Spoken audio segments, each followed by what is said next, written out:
You don't need me to tell you it's difficult to buy a house at the moment. It's difficult to save the deposit.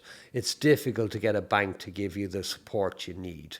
And it's getting more and more difficult as time goes by, because Sherry Fitz tells us this week that the average Irish house price went up by between 7 and 9% in 2025. The point I want to make to you is that while I've said before, if one bank will lend you money, all banks will lend you money. What I mean by that is all banks lend based on two broad criteria: ability to repay and the security you have to offer.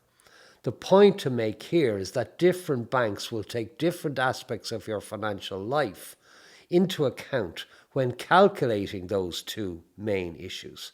When looking at your ability to repay, some banks, for example, won't count rental income on other properties. So, in truth, if one bank will lend you money, all banks will lend you money, isn't probably exactly accurate. What would be more accurate if one bank will lend you money, then all banks will lend you some money. The question is which bank lends you the money that you require to close the deal.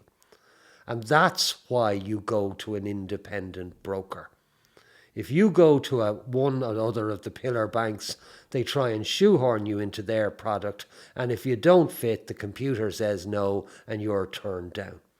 If you go to a broker with all agencies, you're applying to roughly 15 different lenders simultaneously, and you're much more likely to get the deal that you need. Don't go directly to lenders.